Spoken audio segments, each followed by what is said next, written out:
morning, friends. Uh, there are very few topics of international efforts in preserving biodiversity. We would be finishing them this booklet. Tomorrow we'll be starting with Indian efforts. Law scheme. Tomorrow perhaps would be the last class on biodiversity. After that, we'll start with environment, other related. Okay, so in this section, there are some basic stuff. There are some miscellaneous stuff that we had not covered so far. One is World Wildlife Fund for Nature, called WWF, and various reports that are given by it. World Wildlife Fund for Nature. First of all, what is WWF for Nature, or simple WWF? You should remember it's an NGO, not a UN body, it's not some international organization. It's an NGO, one of the largest privately funded NGO of the world. पहली चीज. Second thing, because it is World Wildlife Fund for Nature, would be focusing on protection of wildlife species and all. So wilderness preservation is something that it is focused upon. Now there are some important reports. We'll look at 2-3 different reports. But one specific report which you should never forget, should be instantly answering that, is Living Planet. Living Planet report, because it is the flagship report of World Wildlife. So some factual things that we're doing. World Wildlife Fund for Nature, what is it? It's an international entity. Second, the largest one, largest privately funded thing. Third, the flagship report. Then there are some other things that generally पूछे नहीं जाते हैं, but still are there in your notes. So it was founded in 1961 and so on. You should also know. There are some other initiatives of World Wildlife Fund for Nature which we keep hearing throughout the year. One such initiative is Earth. Every year, an hour would be chosen by World Wildlife Fund for Nature, and there Earth would be requested, the whole Earth would be requested to switch off non-necessary, non-essential things for an hour.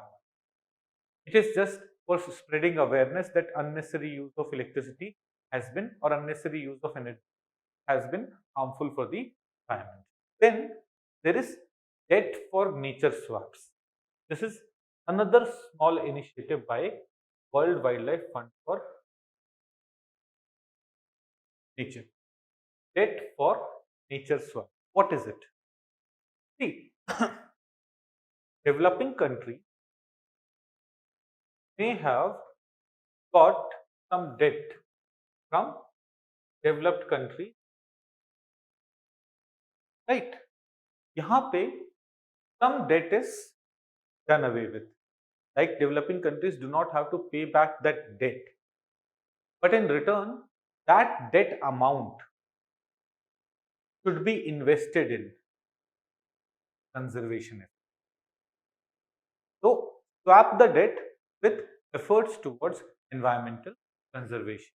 So debt for nature swaps are financial transactions in which a portion of a developing country's foreign debt is forgiven in exchange for local investment in environment measures. So debt for nature swap क्या है, or this is an initiative of which institution? These are some factual steps which may be asked the examination. You should be prepared for. Now let us look at their reports somewhat in more detail. First is India wildlife amidst COVID-19 crisis. So in 2020, during COVID-19 crisis, a report was published by WWF India, its Indian branch, and traffic. We have already studied about traffic. These two came together to publish this report, India wildlife amidst COVID-19. They were basically talking about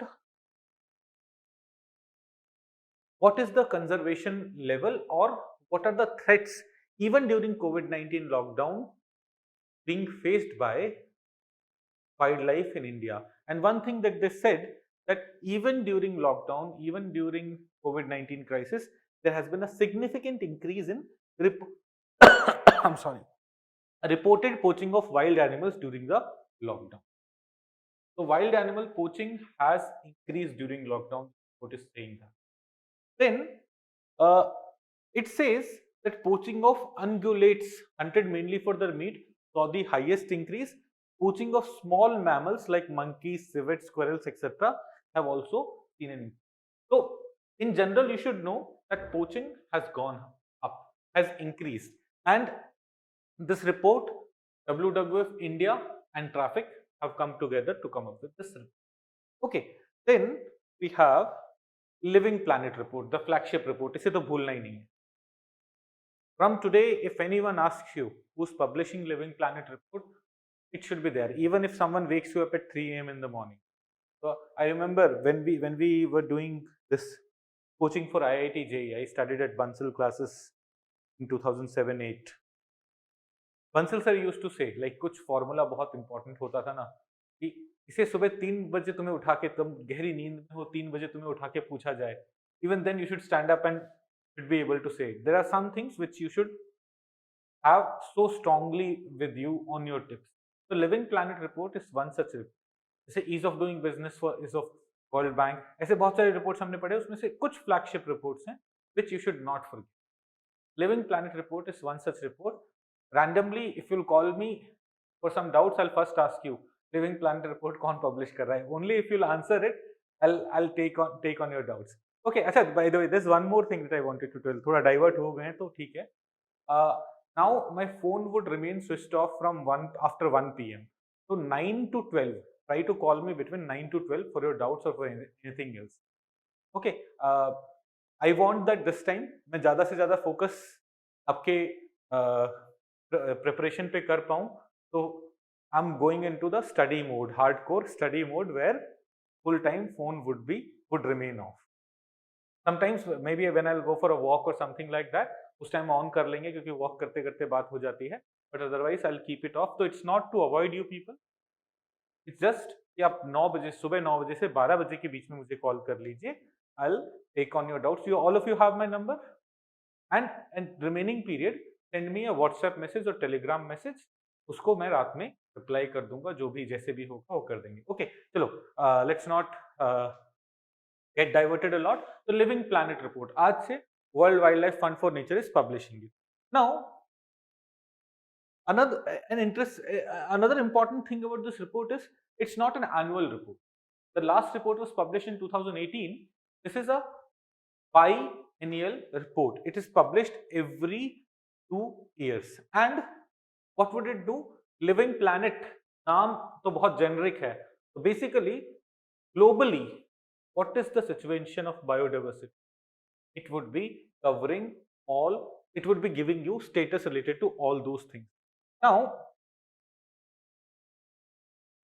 this report has some indexes associated with it. One is Living Planet Index.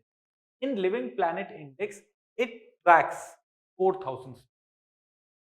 So every 2 years, it will give you an analysis of these 4,000 species and 17,000 populations of these species, how they are doing, whether numbers are going up, whether numbers are going down, whether they are facing different kind of issues, concerns. It would be talking about that. Then another index that you get, जैसे ease of doing business report के साथ ease of doing business index आता था, the same way here in under Living Planet report you have Living Planet index, then you also have risk index. It is another component of the report where they will indicate threats from loss of above ground diversity, pollution, nutrient overloading, etc. So basically, various threats, various risks which biodiversity faces. Then we have Global Soil Biodiversity Atlas. This is also a report which is prepared by, or atlas which is prepared by WWF. Okay, now when we go to Living Planet report, what is the Living Planet report saying? We know biodiversity situation is bad. ऐसा नहीं है कि there is some part of the world where biodiversity is actually going up. It is problematic throughout the world, and this is what it is saying. Between 1970 and 2016, in this around 46 years, 68% of vertebrate population decline has taken. You remember vertebrates?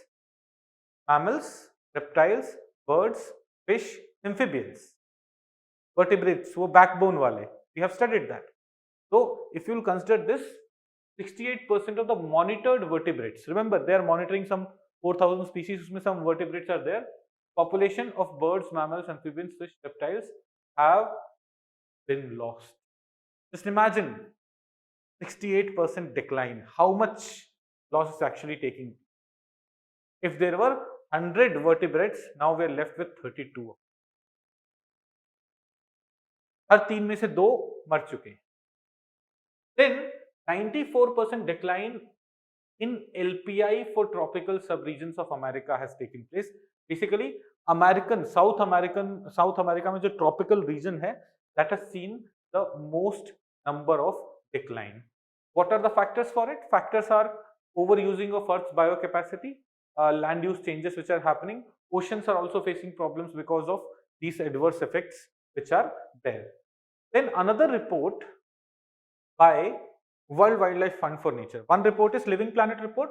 Another report is Deforestation Fronts, Drivers and Responses in a Changing World. Deforestation fronts basically is identifying those places where deforestation is taking place at very high rate. So here you would see in this report, WWF has analyzed 24 deforestation hotspots. It has analyzed 24 deforestation hotspots. Now, what are hotspots? If you remember, biodiversity hotspots were those places which are rich in biodiversity, but are also facing a lot of loss. In the same way, deforestation hotspots would be those hotspots which have forests but are losing it at a very high rate. So it analyzed 24 such deforestation hotspots and have found that in this period between 2004 to 2017, please make it this correction, 2004 to 2017. In this period, 2004 to 2017 period, 43 million hectares of forest have been lost. This is roughly the size of the state of California in US. So in this period, in this 13 years, almost as much forest as the size of state of California has been lost. Now please note that USA is a big country. So uska ek state is not the size of Goa. It's a pretty huge state. 43 million hectares. It is 1/8 of India's size. More than 1/8 of India's, around 1/7 of India's size. Yes, total area is 328 million hectares or 3.28 million square kilometers. That is 328 million hectares. So 43 million hectares, almost 1/8 of India's size of forests has been. This is what majorly the report saying.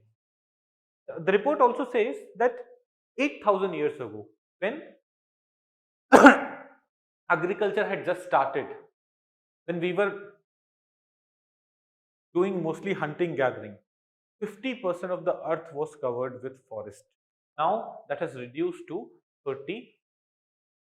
Highest rate of decline is taking place in South America. So here you would see Brazilian Amazon and Cerrado, the Bolivian Amazon, Paraguay, Argentina, Madagascar, Argentina are some places. Then other places which are facing a lot of losses include Madagascar, Sumatra, Borneo Islands, Sumatra and Borneo Islands in Indonesia, and then in Malaysia. Now, what are the factors? What are the most important factors for forest cover loss? हम forest cover क्यों कम करेंगे? Agriculture, plantations.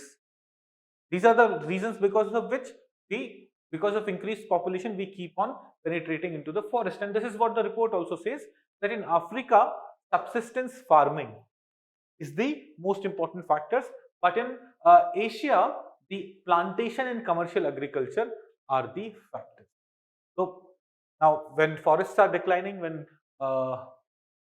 what would be its impact? Biodiversity loss, carbon sequestration getting negatively affected, we becoming more prone to zoonotic diseases. There are some problems, some concerns arise because of this report, because of deforestation. So यहाँ पे generally deforestation front, remember this term. Who's publishing this report? WWF is doing it. It is looking after 24 deforestation hotspot and has said that we have lost 43 million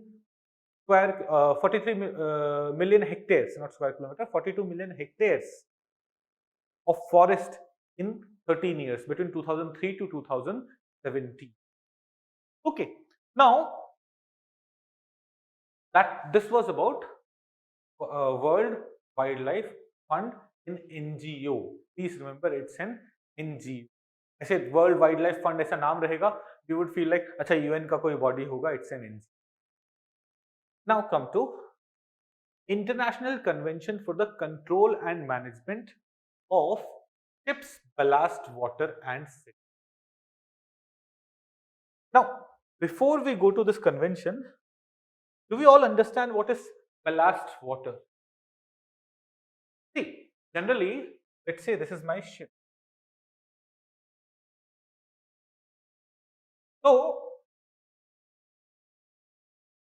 this is the ocean in which ship is floating. This is the ocean level. We draw it. It's chota bana. Let's say this is my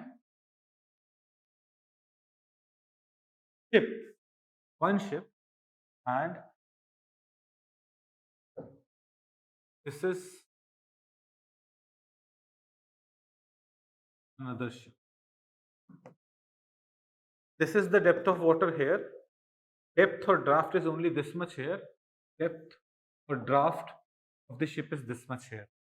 One, this is 4. Which will be more stable in water? When these two ships are in the water, in the ocean, this has less depth in the water, this has more depth in the water, which will be more stable in water. बोल सकते हो, बताइए. और अच्छा, yes, everyone is typing 2. Yes, everyone is saying it's 2. 2 would be more stable. ये waves आएगा तो पलट जाएगा, कुछ ऐसी problems हो सकती, right? So 2 would be more stable is what we are saying. Now the water the depth should not be even this much. तो पानी एकदम ऊपर तक आ रहा हो वो भी नहीं होना चाहिए, right? So now think of a ship. Generally what happens when ship is carrying a lot of weight, it would be stable, it would go down. But when it's not carrying any weight, you need something to provide it stability. So we from the times that we have started using steel hulls, we have started using water, ballast water as that stability wala. So what is ballast water? Did you understand this? Earlier, before steel hulls were used, before that wooden ships were there and all those situations were there, we use something solid as the weighing material there. But since we are from the times we are using steel hulls, we have started using ballast. So first, did you understand what is ballast water? Now, think of a ship coming from Arabia to India. They'll use water from the ocean there, ballast water from the ocean there. They'll come to India and maybe release that water. Now, in that situation, what happens? When they are using ballast water from there, a lot of living organisms from there, be it a type of algae, be it a turtle, be it a fish, or any other kind of living organism, foreign living organisms may be released in Indian water. If they become naturalized, they may also become invasive and thus become a threat for them. So ballast water may be a threat for biodiversity, and therefore we are talking about international efforts to preserve biodiversity, and therefore to preserve biodiversity, there is an international convention that we want to discuss. International Convention for the Control and Management of Ships' Ballast Water and Sediments. This is that convention. Now, if we have not read this convention, by common sense, what would you think? What should be the provisions in the convention? The convention should be telling ship owners, why, before releasing your water into the ocean, treat it properly so that you are not releasing invasive species in the water. This is what should the convention should be doing. Common sense, if you are asked to make a convention today, or the people who are receiving the ship, the facilities which are receiving the ship, they should also have some way of regulating or sediment disposal mechanism, ballast water disposal mechanism, or treatment mechanism. And this is exactly what has been done in the convention. So, rather than cramming everything, just understand the fundamentals. What is the fundamental? Fundamental is ballast water may bring in invasive species which may become problematic, and thus they have to be treated properly. We are not saying that don't bring water. We are saying treat them properly. So,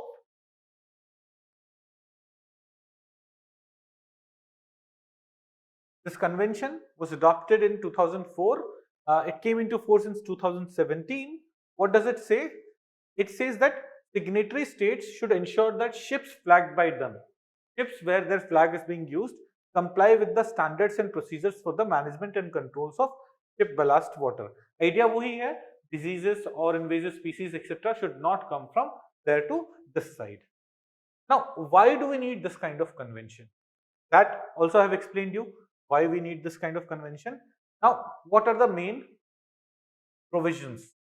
So, first is about the general ability. General abilities of the ship. Ship must have facilities to treat the ballast.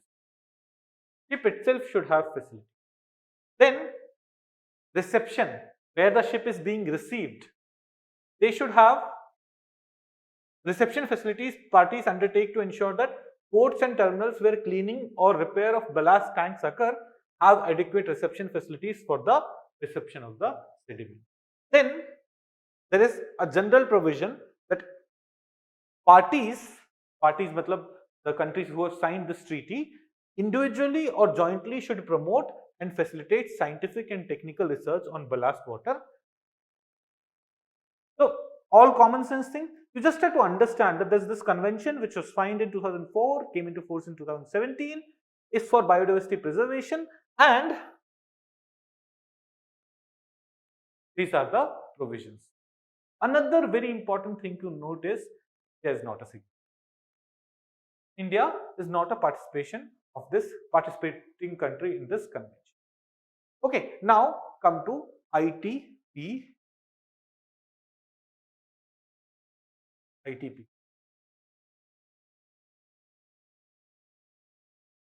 ITPG, International Treaty on Plant Genetic Resources for Food and Agriculture. Now, we will get into the provisions, but first, again, read the name of this treaty and try to yourself guess what they may actually be trying to do. International Treaty on Plant Genetic Resources for Food and Agriculture. Plant genetic resources for food and agriculture. Food and agriculture, seeds and all those things, they are the genetic resources that we have, be biologically modified and all. So, International Treaty on Plant Genetic Resources for Food and Agriculture. So, what this treaty would be doing? We'll get into the provision, but plant and genetic resources for agriculture food security perhaps would be ensuring that our seeds, our plant resources are being used sustainably, are being protected.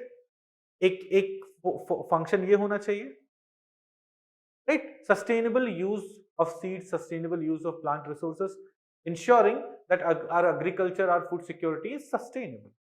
Second would be perhaps these genetic resources should be available to everyone. One more provision may be about farmers who have conserved these genetic resources for centuries. They must benefit if someone else starts using these resources. right? Because we have studied Convention on Biological Diversity. When it comes to biodiversity protection, these are the dimensions that we want to include. Not only sustainable use and conservation of those resources, but also benefit sharing. Those kind of things. So this treaty is dealing with those aspects. Ninth meeting, so it was in news recently because its ninth governing body session was supposed to held in May 2021 in India. But May 2021, India was going through a horrible phase. So now it has been postponed till May 2020. So it would be held in India, but it has now been postponed May 2020. So एक meet governing body का meet होना था, India में it has been postponed. But still, though it has been postponed, it was in news. We must know what this treaty is, what it does. So, what is the aim of the treaty? देखो, conservation and sustainable use of all plant genetic resources for food and agriculture. Common sense, याद नहीं रखना है. Just the name itself would be able to tell you कि this is what it should be doing. Fair and equitable sharing of benefit arising out of their use in harmony with CBD. Conservation on CBD, Convention on Biological Diversity, talks about fair and equitable use. Recognizing the contribution of farmers to the diversity of crops that feed the world, ensuring that the recipients share the benefit they derive from the use of genetic material with the countries where they have been originated. So all this is coming from common sense. All this doesn't have to be crammed, doesn't have to be remembered like that. Okay. Then establishing a global system to provide farmers, plant breeders and scientists with access to plant genetic material. So broadly तीन चीजें हैं. One, preservation, conservation of resources, genetic resources. Two, benefit sharing. It may be recognizing farmers, it may be जिस country से आप resource ले रहे हो, that should be benefited. And finally, the third is these resources should also be available to farmers, to plant breeders, to also to accessible. Okay, now this was adopted at a session of Food and Agriculture Organization in 2001. How is it making? We have looked at the aims: conservation, preservation, equitable distribution, benefit sharing, availability for science and tech research and all those things. These are some of the things that this treaty is aiming to achieve. How it is trying to achieve? What is the mechanism that it is using? So first, it has identified 64 of the world's most important crops, food crops, and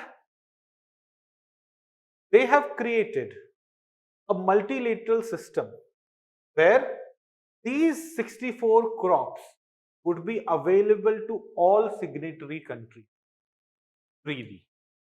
So, into easily accessible global pool of genetic. These 64 crops and their resources would be freely available, easily available to potential users from members, from the treaty member country. Then, access and benefit sharing provisions are there. What does it say? It says that when you are using these 64 crops, in that case, if you are using it for research, breeding or training, recipient country, the country which is receiving this genetic material, they should not be claiming intellectual property rights.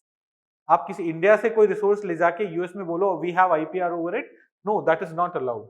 Then those who access genetic material through the multilateral system agree to share the benefit from their use through the benefit sharing mechanism established by the. Basically, if some resource goes from, some genetic resource goes from India to USA, USA will not claim intellectual property right over that resource. Two, the benefit that USA is getting out of that resource, that benefit should be shared with. That is what they are saying. Then traditional knowledge of farmers would be protected.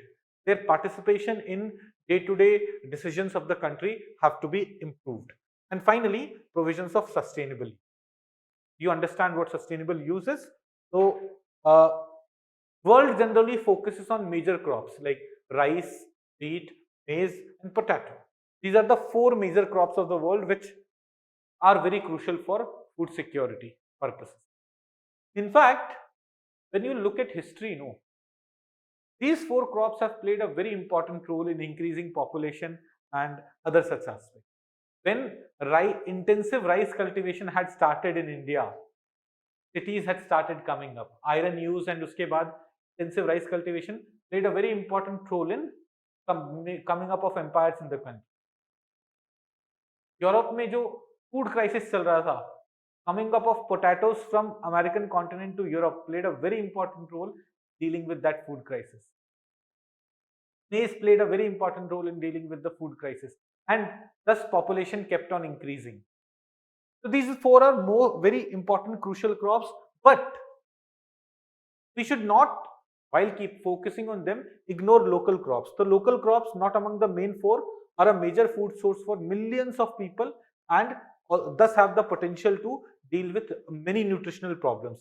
So the treaty is focused on maximizing the use and breeding of all crops and promotes development and maintenance of diverse farming systems.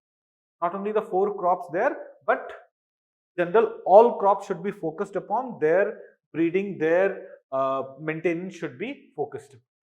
Okay, so read these provisions one, but for preliminary examination, you will not need to cram these provisions. Just know the name, look at the name and socho kya hona chahiye. Those are the only things which are in here, which are part of this. Now, World Seed Vaults. What are these seed vaults? Seed vaults are seed banks. Seed banks kind of function like museums. Not museums.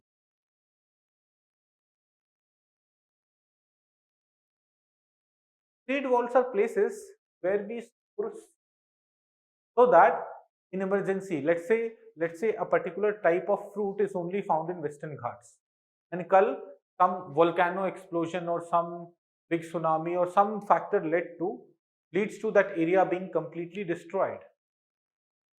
We'll lose that particular species altogether.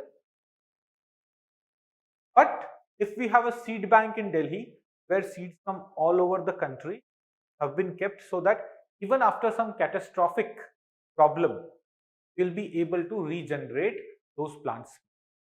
Now you may say, sir, what if Delhi pe nuclear attack ho gaya? Then collect some seeds from Delhi, all the seeds from Delhi also to some global seed bank, which is in a neutral country or which is in a facility which is even resistance or which cannot even be destroyed by nuclear attacks. So seed banks are those places. Seed banks could there's a seed bank in Delhi also. There are seed banks all over the world. Generally, in these places, seeds are stored at -20, -18 degrees Celsius, so that their shelf life increases. But even then, seeds have shelf life. Their RNA, their DNA would die in some time, and thus you'll have to keep on changing those seeds. So in seed banks, we store seeds, but we also grow their plants, and then we take new seeds and keep on adding new seeds, because the older seeds will keep getting destroyed, will keep getting negatively affected.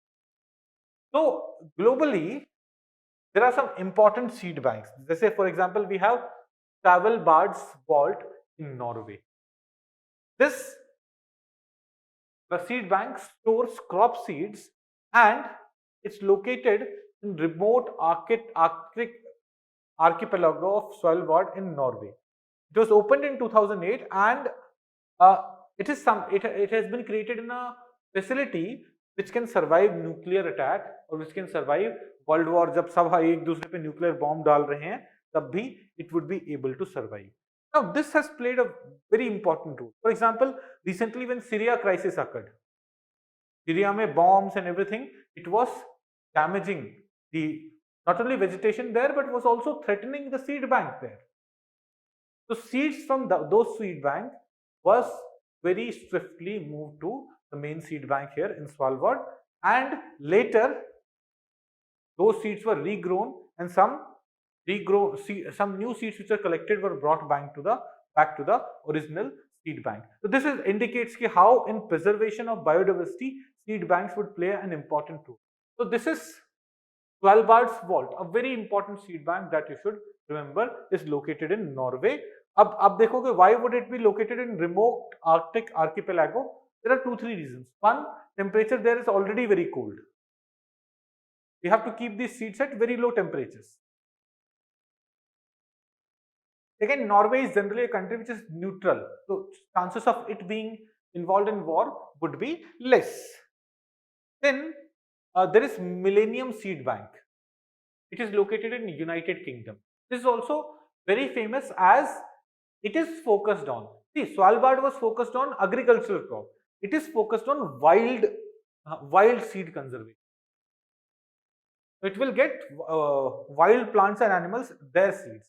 So, for example, recently when in Australian bushfire, there was a large bushfire, various types of plants and animals were destroyed. So, some rare plants which were only found in a small region which were destroyed, to regenerate them, this seed bank was used. An example is clover glycine. This seeds of clover glycine, which is a rare wild pea in Australia, which was lost during bushfire, was regrown, regenerated by them. In fact, they have 39,000 species from around 190 countries, wild species from 190 countries, which they store. They say, this facility claims that they have contributed in protecting 60% of the world's seed-bearing plants. Because in forest and wildlife, many of them may get destroyed. It is this seed bank which has preserved them, which has protected. Okay, then there are some other seed banks that you should know about, important ones of the world. Australian Grains Gene Bank, Vavilov Institution of Plant Industry in Russia. These are some other important seed. Okay, now come to Convention for the Conservation of Antarctic Marine Living Resources. Convention for the Conservation of Antarctic Marine. It was in news in October when in its 39th annual meeting. So 39th annual meeting earlier was supposed to happen in Spain, but because of COVID-19 it happened online under the chairmanship of Spain. ऐसा होता है ना कि अभी who is the organizer of the event? जो Zoom link create करेगा वो organizer of the event. Because otherwise generally people would go to that country, their country would host this meeting and they would be the organizer. Right now people who create Zoom link are the organizer. ऐसा नहीं है, like they also decide the agenda, they also have various other discussions, timetable भी बनाते हैं, they are the organizer. So हाँ, तो this अच्छा, before getting into the news, look at the name, Convention for Conservation of Antarctic Marine Living Resources. Antarctica में marine living resources के conservation के लिए this convention. It's a convention which is focused on Antarctica के marine living resources के conservation. Right, now we'll look at what happened in the news, but before that let's come to understand what this body does. Okay, first thing, it is part of Antarctic Treaty System. Now, it is part of Antarctic Treaty System means there is an Antarctic Treaty and various conventions associated with it. It is one of the conventions there. It is one of the conventions which is focused on conservation of Antarctic marine resources. In general, Antarctic Treaty क्या है? So before doing this, let's do Antarctic Treaty. The next topic is Antarctic Treaty. उसका एक सब part Antarctic Treaty System का one sub part is conservation of marine resources in Antarctica. So let's first do Antarctic Treaty. What is Antarctic Treaty or what is Antarctic Treaty? In fact, Antarctic Treaty also recently completed 60 years. So it was also in news and that's why we are doing it. It should have been done in international relations, but we are doing it here because in biodiversity we have to do the previous one, conservation of Antarctic marine resources. So what is Antarctic Treaty? To understand it, again understand some background. See, Antarctica is an uninhabited, like कोई भी permanently human being नहीं रह रहा है वहां पे, must be knowing this. There are facilities and all where people are living temporarily, but it's a uninhabited island on the southern pole.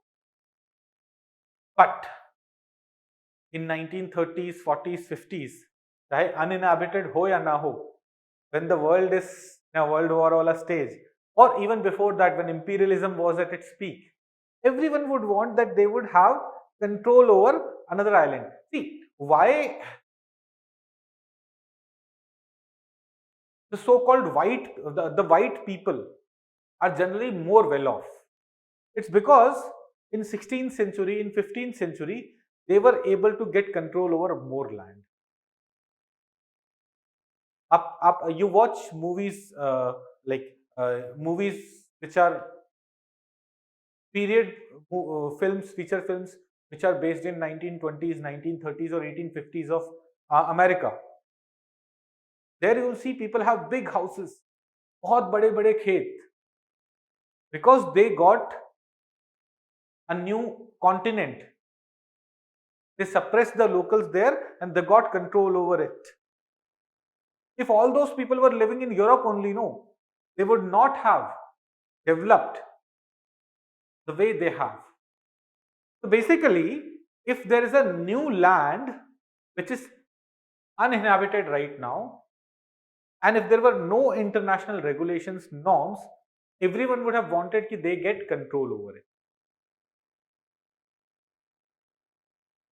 So countries like Argentina, Australia, powers like USA, UK, who have a lot of influence, they would have slowly eventually moved and got control over Antarctica.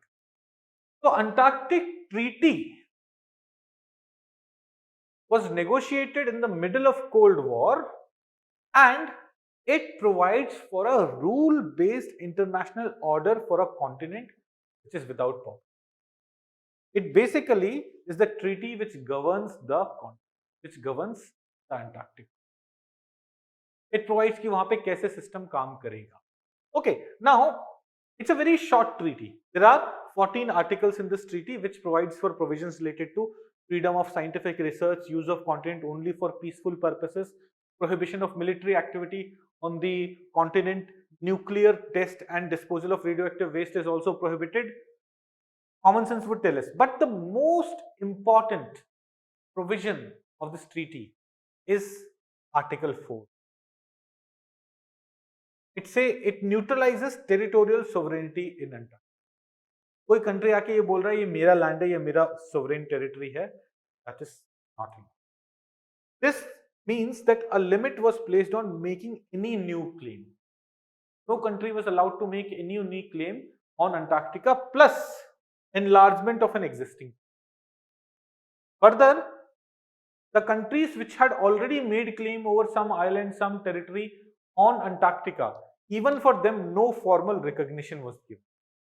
Well, some countries would have said we are already there, we own that territory. Recognition was not even given for that. So there were countries like Argentina, Australia, Chile, France, New Zealand, Norway and United Kingdom which had some position there and which said that that is our territory. We said that the treaty has not given any such formal recognition. Treaty says that वहाँ पे territorial sovereignty allowed ही नहीं. Okay, I hope you understand what Antarctic Treaty was. What is the idea behind Antarctic Treaty? Now, countries like Russia, USA and China, which did not have any claim, which so far by 1950s had not any claim on Antarctic. They are also signatory to the convention and they are also bound by the limitations of article.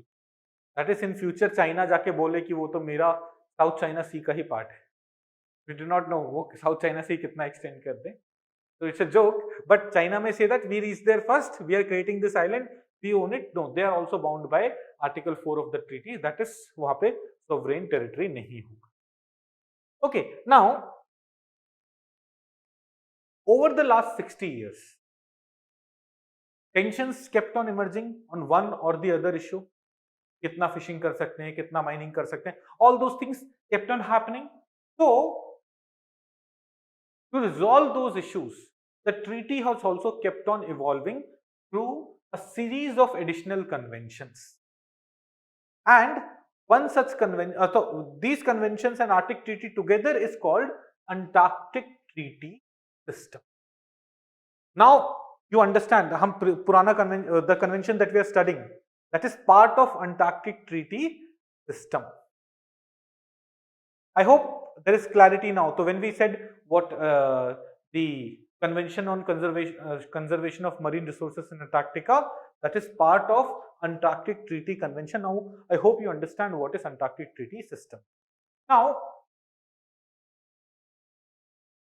this Antarctic Treaty System has been pretty successful, but still there are lots of tensions. For example, abhi we'll study about marine protected areas in Antarctica.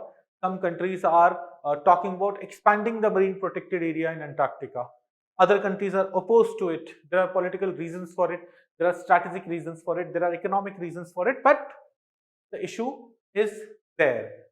By 2020, this treaty has 54 signatories, and the tension in Antarctica has kept on going up.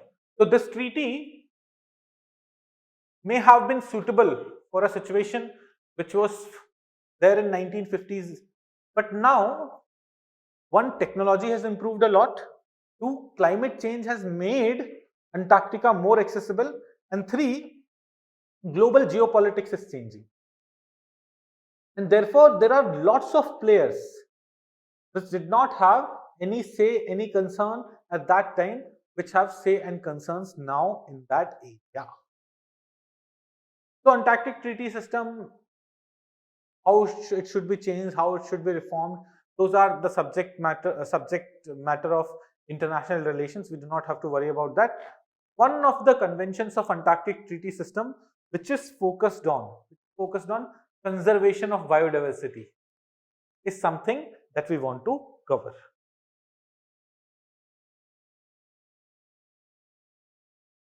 It is this treaty, Convention for the Conservation of Antarctic Marine Living Resources. So first thing that we were saying was it is part of Antarctic Treaty System. So Antarctic Treaty, 1950s, late 1950s, it was agreed upon, and after that a number of conventions have come up with it. So all those things together is called Antarctic Treaty System, and this is part of Antarctic Treaty System. This convention on marine living resource, Convention on Conservation of Marine Living Resources, it entered into force in 1982, and it has its secretariat in Hobart City of Tasmania, Australia. Now, why did we need to come up with this convention? The immediate cause was the overkill of krills. Krills are a type of crustaceans. We have covered what crustaceans are, the animal kingdom wala section. So they are a kind of crustaceans which are collected a lot. They are consumed a lot by humans. So excessive consumption of krill was affecting the biodiversity there. Krills consume phytoplanktons, algae, and krills are consumed by other fishes. So when krills are reducing in number, the phytoplanktons would increase in number, and other fishes may also suffer. So biodiversity gets negatively impacted. So one major reason for coming up with this treaty was this krill catches, and the focus of the treaty was, let us protect the environmental integrity of Antarctica and near. It has this has 26 members now, 25 countries and European Union. India is also a member, and the recent major effort has been creation of marine protected area. So around Antarctica, they would declare various areas are marine protected area. Now marine protected area kahin declare ho gaya, to wahan pe mining would not be allowed, wahan pe hunting would not be allowed, and thus preservation of biodiversity would take. Okay, so in 2009, the Commission by consensus decided to create a network of marine protected.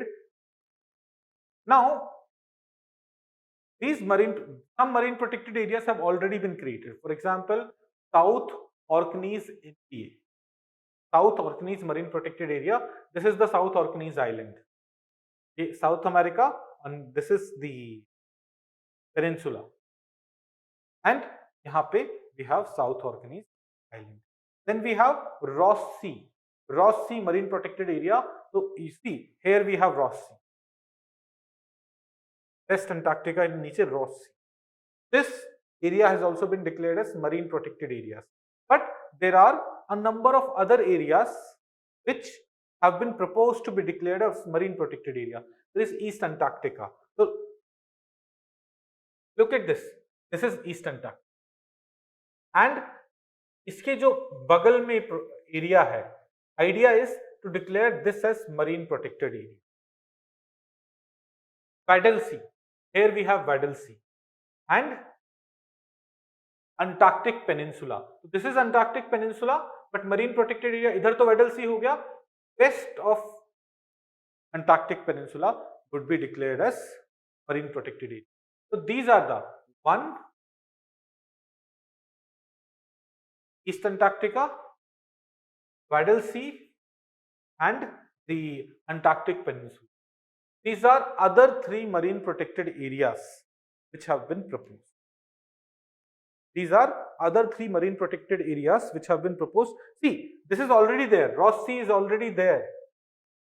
ऐसे ही यहाँ पे we have this South Orkneys which is already there. There are three others which have been proposed. So what happened in the meet in October? Now we come back to meet. A major news related to meet was we haven't been able to proceed on these proposals. It's been 10 years now. But we haven't been able to declare them as marine protected areas.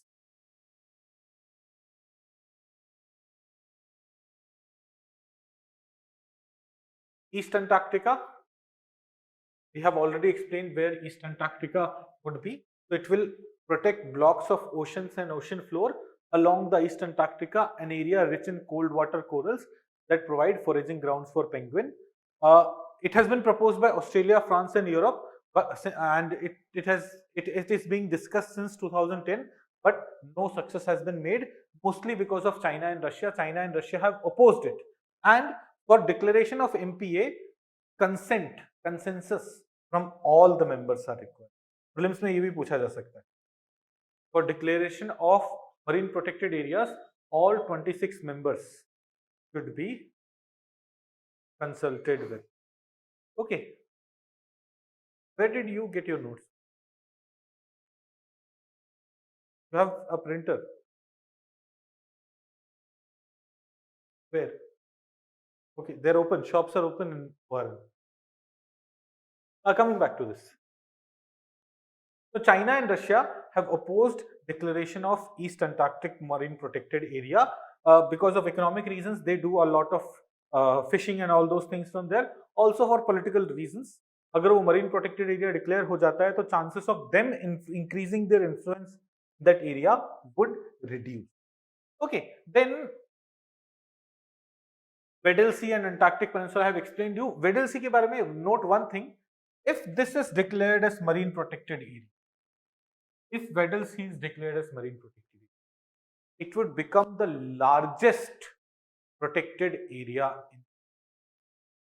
in world. It is so large that if it is declared, abhi it has not been declared, so not a cause of concern. It lies adjacent to Antarctic Peninsula. If made an MVA, it would become the largest natural reserve anywhere in the world. Okay, Antarctic Treaty System we have done. Another initiative to protect biodiversity, another international initiative to protect biodiversity, Global Wildlife Program. What is Global Wildlife? Global Wildlife Program is a project which is led by World Bank, is funded by GE, and focus is on promoting biodiversity, protecting biodiversity, and promoting sustainability. But how do they do it? Their main focus is combating illicit trafficking in wildlife. This is one major area where they focus upon. So wildlife poaching, trafficking and demand, इन तीनों चीजों को ये control करते हैं. Their priority and immediate focus of global wildlife program is combating wildlife poaching, trafficking and wildlife demand. These are the three pillars through which it functions. Baki, in general, through various of their global and country projects, they do community-based natural resource management, they promote landscape level management, human wildlife conflict reduction, they improve law enforcement, they raise awareness, all these things they do. But how do they prevent illegal trade and all? For that, they collaborate with other agencies like International Consortium to Combat Wildlife Crime, donors and other conservation partners like CITES, IUCN, Traffic, World Wildlife Fund, Wild Aid, Wildlife Conservation Society, and so on. The Global Wildlife Program, most important thing is it's a World Bank led, GEF funded. These are some factual. Baki, when you look at the name, you'll be able to guess its functions and all. But factual things, who this body comes under which group and all those kind of things are something that you'll have to remember. Okay, so अब हमारा environment roughly खत्म होने वाला है, like we'll take 5-6 classes more and environment would be over, and then after that we'll do 500 questions. On Saturdays, Sundays, we'll do 500 objective questions, so that these 300 pages that we'll cover in notes, you will revise them properly. If on each and every topic we will be making questions, we will be solving it in the classroom. Okay, तो उस time भी आप एक बार revise करेंगे ना इसे. I'll try to make questions on each of these points which I'm asking you to remember. कि Living Planet Report, World Wildlife Fund for Nature, रात में 3 बजे भी उठा के बोला जाए तो you should remember that. So we'll revise those things again and again. These concepts, these aspects would also be revised. Blue flag beaches. For the first time, 8 of India's beaches have been given blue flag certification. So let's understand what blue flag certification is. Blue flag is a eco label. Now what is eco label? Eco label, ecological label, it's basically telling you that ecologically you are in a good shape, environmentally you are in a good shape. The blue flag is an eco label which is given to beaches, which is given to marinas, and which is also given to boating tourism operators. When they will be ecologically sustainable, when they will be environmentally safe. So it is given to beaches, marinas and sustainable boating operators if they satisfy or if they fulfill 33 stringent criteria. These 33 stringent criteria are under four of these major heads. One, environmental education and information. That is, how much efforts is that beach, that marina or that operator is taking to promote education and information. What is the water quality? How much effort is being made on environmental management and conservation? What steps are being taken for safety and services on the beach or on the marina or by the shipping operator, by the tourism operator? On these four grounds, there are those four broad grounds, there are 33 criteria based on which blue flag certification is given to beaches, marinas or the operators. Now, who gives this certification? This certification is provided by Foundation for Environmental Education, FEE. It provides this certification. India did not have any blue flag beaches till, like, I remember 2019, maybe 2020, maybe I used to tell students that there are no blue flag beaches in India, and they used to fight क्योंकि हिंदू में 2018 में एक newspaper article आ गया था कि Chandrabhaga beach or something has been given blue flag status, and I was telling that the news article was only that India has applied for, it has not been given blue flag certification. फिर मुझसे बच्चे लड़ते भी थे, sir इस booklet में तो ये लिखा हुआ है, इस मटेरियल में तो ये लिखा हुआ है. They were not reading newspapers properly. उन्होंने बस वो न्यूज़पेपर आर्टिकल रीड करके बना दिया. तो now we have 8 blue flag certificate beaches. Which are those? In October 2020, we have 8 beaches: Kappad in Kerala, Shivrajpur in Gujarat, Gokhla in Diu, Kasargod and Padubidri in Karnataka, Rushikonda in Andhra Pradesh, Golden in Odisha, and Radhanagar in Andaman and Nicobar Islands. These are 8 beaches from India which have been given blue flag certification. That is, on those 33 criteria, under those 4 heads, these beaches are doing. So till 2018, India did not have any of the beaches under this blue flag list. So in 2018, India started a journey under a beach cleaning initiative called I Am Saving My Beach. And this initiative was started in all 13 coastal states. Then after this, Ministry of Environment, Forest and Climate Change, one of the initiative BEAMS, Beach, Environment and Aesthetic Management Services, was also started. So that our beaches are moved to go towards this international standard of blue flag beaches. Now, what steps were taken under it?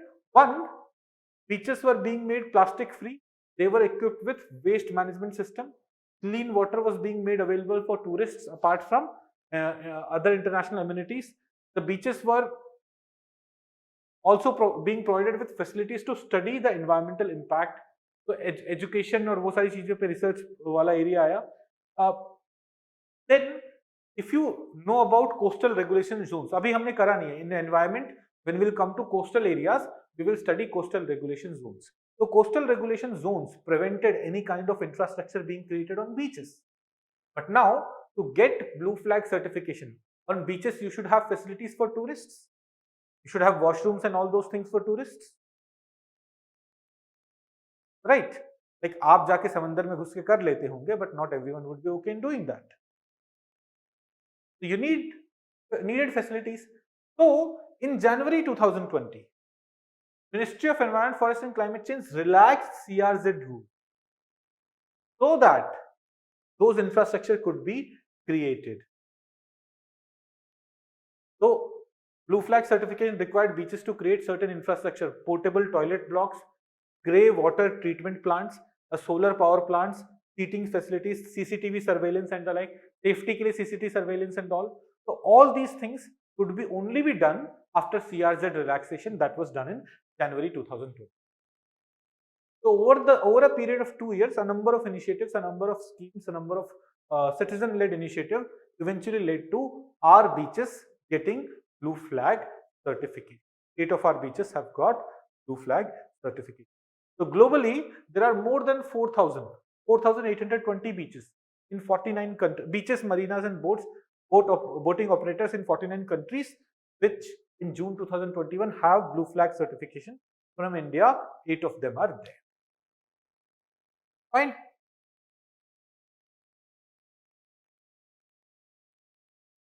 Sixth, mass extinction, Holocene extinction, Anthropocene extinction. This topic has been in news forever. Even this year, in June 2020, in the explained page of Indian Express, there was an international study related to blue flag certification, which was saying that blue flag certification. There was an international study related to sixth mass extinction, which was saying that the sixth mass extinction or the current extinction that is going on is the most serious environmental problem since the loss of species. Here will be permanent, which was not the case perhaps with the older extinction. So, pehle, what is mass extinction and why the current extinction? You have already seen, various studies have already shown that a number of vertebrates and plant species and animal species are getting killed, are getting extinct. We have been seeing this since last 10 classes. देखो ये critically endangered हो गया, ये तो extinct हो गया. We have been seeing this. So extinction of a number of species is taking place. It is mass extinction. This is for the first time it is happening because of a particular species. But mass extinctions have happened in the past also. Let us look at previous 5 mass extinction before we come to 6th mass extinction.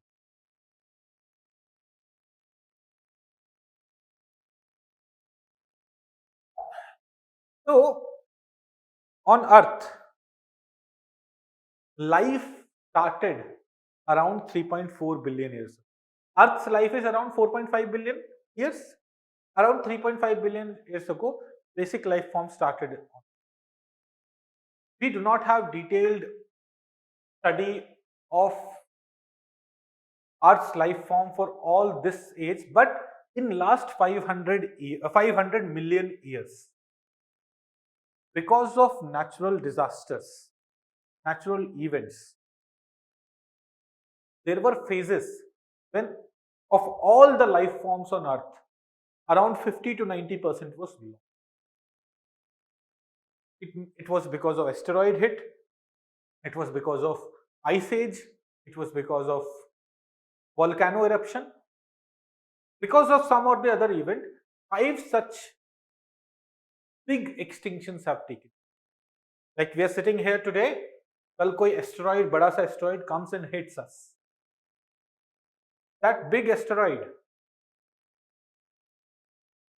will not only destroy Earth or the life on Earth because of its impact and the energy that it would generate, but it would create so much of cloud, so much of dust that sunlight would not be able to come on Earth for some time, and eventually the life on Earth is possible because of the sun, right?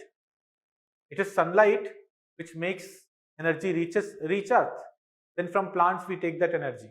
So there could be events which may cause extinction. 5 such extinctions have taken place. One was 443 million years ago, at the end of Ordovician age. This was the time when severe ice age took place. Severe ice age matlab a cold, weather became very cold, water converted into ice, rivers stopped flowing, less water in the ocean, ocean level went down by up to 100 meters. When ocean level would go down by 100 meters, a number of living organisms died, almost 60 to 70% of the species. At that time, most of the species were oceanic only, were wiped out. And then, soon after, when ice melted, the ocean were left starved for oxygen. So, this was the first Mars extinction. Then, around 360 million years ago, there was an event of prolonged climate change which hit the life on shallow seas very hard, killing around 70% of the species. Almost all the corals were lost at this time. Then there was Permian Triassic time. Like Permian age खत्म हो रहा है, Triassic age शुरू हो रहा है around 250 million years ago. This is the biggest and worst mass extinction where 90% of the species had perished. This was caused by massive volcanic eruption in Siberia that caused a savage episode of global warming. Then the fourth mass extinction took place around 200 million years ago at the end of Triassic age, at the beginning of Jurassic age. So Triassic age tak the earth was dominated by different species. So 75% of the species were lost again at this time because of volcanism. So when older species were destroyed, the earth was left for dinosaurs to flourish. Jurassic age would start after this extinction. When now you already know that Jurassics were also dinosaurs also become extinct. Dinosaurs became extinct around 65 million years ago, and the reason which is given for it is a giant asteroid which impacted the Mexico. एक giant asteroid Mexico में impact किया, and one more reason that is given is volcanic eruption, large volcanic eruptions. This led to dinosaurs also becoming extinct, and most of the 60% of the species that populated planet Earth had become extinct. So उस time तक dinosaurs were dinosaurs were reptiles, right? If you have watched Jurassic Park movie, you would know that dinosaurs were not giving live birth, they were giving eggs. The dinosaurs were reptiles. So reptiles dominated the earth. After they become extinct, it was the mammals who evolved. And from mammals also eventually गधे आगे आ गए अर्थ को destroy कर. अच्छा, गधों की बेइज्जती नहीं करते, ह्यूमन बींग्स आगे आ गए अर्थ को डिस्ट्रॉय करने के लिए. Now today mammals dominate earth or human beings dominate earth. That happened because after the fifth mass extinction. And now what we are going through is called sixth mass extinction. It's also called Anthropocene extinction because it's because of humans it's happening. It's also called Holocene extinction. Holocene is the ice age के बाद जो time period शुरू हुआ है. That is the Holocene period. We are living in Holocene period. It is the first extinction in the Holocene. And the recent study which is published in June is saying that this extinction may be worse than all previous other extinction. Okay, now what is this new study saying? This is human caused and is more immediate than climate destruction. For example, abhi there are 515 species of terrestrial vertebrates which are facing extinction. Most of them are in South America, followed by Oceania, Asia and Africa. This loss of species, the trend of loss of species has become strong since 1800s. So with changes in technologies, more and more species are getting lost. Some other scientists believe that sixth mass extinction is not already underway, but we are on. That is, we have gone through, like already a lot of living species have become extinct. What are the factors? The factors वही है, एक तो human population, expansion of human population becomes a major factor. Poaching, hunting, pollution, environmental damage, invasive species, introduction of invasive species is becoming a concern, and climate change overall are concerns. So we'll talk about how the sixth mass extinction could be stopped or reverted. We'll talk about that, those things in the mains examination, preliminary examination. You should understand the 5 mass extinctions, sixth mass extinction or Anthropocene extinction. What are the factors behind Anthropocene extinctions? Every year there would be some newspaper articles, some issue, some study related to Anthropocene extinction. I have been teaching it since last 3-4 years. हर साल news में रहता है, हर साल हम पढ़ा रहे होते हैं. Okay, now come to tropical peatland conservation could protect human from many diseases. This was another international study which was done recently. So first let's start with, before we go to study which was done by University of Exeter, what are peatlands? Peatlands kya hote?